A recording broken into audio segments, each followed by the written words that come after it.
दोस्तों नमस्कार। कानूनी बात बताने वाले मेरे YouTube चैनल में आपका स्वागत है। आज का विषय संशोधन याचिका यानी रिवीजन पिटीशन। अब संशोधन याचिका यानी रिवीजन पिटीशन क्या होता है, इसके बारे में आज का जो विषय है, ये जब हम बात करते हैं कि संशोधन याचिका ये कानूनी आवेदन है जिसमें निचली अदालत के फैसले को चुनौती देने का काम उच्च न्यायालय में किया जाता है।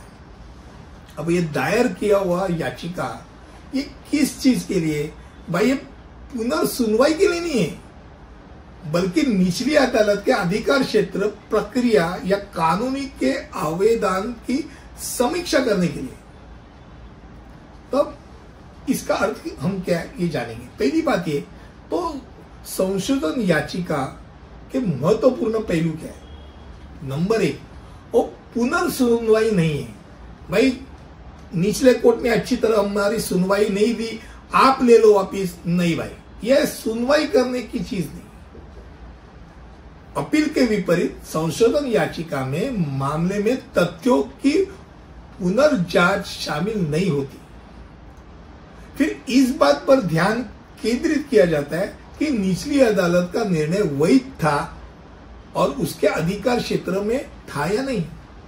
भाई इसका अधिकार क्षेत्र ही नहीं, ये जिसके बारे में बता रहे हैं, निर्णय दे रहे हैं, वो उसका अधिकार क्षेत्र नहीं। अगर ये सामने दिख रहा है तो संशोधन याचिका टिक सकती है। और एक बात, प्रक्रियात्मक या अधिकार क्षेत्र संबंधी त्रुटियों पर ध्यान केंद्रित करती है। संशोधन याचिका आमतौर पर तब दायर हो जाती है तब पीड़ित पक्ष का मानना है कि भाई निचली अदालत ने कानून को लागू करने में त्रुटि रखी है, उचित कानून प्रक्रिया से विचलित हुए और उसके अधिकार क्षेत्र पर वो काम नहीं किया है उसने। अब विवेकाधीन शक्ति उच्च न्यायालय के द्वारा लगाई जाती है कि भाई जो याचिका है, संशोधन याचिका है, रिवीजन पिटीशन है, उसको स्वीकार करे या अस्वीकार करे। वो तो दो ही चीज देखती है, भाई निचली अदालत ने अपनी कानूनी शक्तियों के भीतर काम किया है कि नहीं, अपने बाउंड्रीज के अंदर काम किया है कि नहीं, और उचित कानूनी प्रक्रिया का पालन किया है कि नहीं।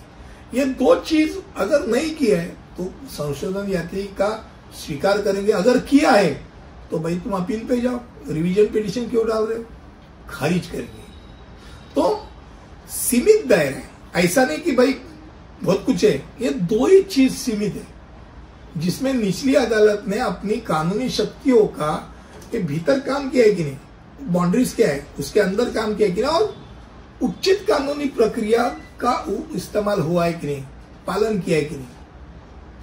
भाई अधिकार क्षेत्र ही नहीं है, जहां काम करे नहीं चलेगा, कानून क्या कहता है और आप कुछ अलग बोल रहे नहीं चलेगा। ये अपील का विकल्प नहीं हो सकता। अपील है। अगर यदि अपील उपलब्ध है तो बेहतर होता है कि आप अपील में जाओ, रिवीजन पिटीशन में मत जाओ, क्योंकि रिवीजन पिटीशन में अगर आप में कुछ उसमें दम नहीं है तो अपील खारिज होने वाला है। और अगर आपको ज्यादा जानकारी चाहिए तो सिविल प्रक्रिया संहिता, सिविल प्रोसीजर कोड जो 1908 की थी, तो धारा 115 में इसके अधिकार रेखांकित किए, जिनमें रिवीजन पिटीशन दायर कब की जा सकती है, तो आधार दिए कि आमतौर पर ऐसे मामले शामिल होते हैं जिनमें निचली अदालत ने अपने अधिकार क्षेत्र का अतिक्रमण किया है। जो अधिकार नहीं है वो अधिकार क्षेत्र में चले गए, अधिकार क्षेत्र का प्रयोग करने में विफल रहे, जहां अधिकार क्षेत्र यूज कर रहे हैं वो उसमें विफल रहे, और या अवैध रूप से या भौतिक अनियमितता के साथ उसने काम किया है।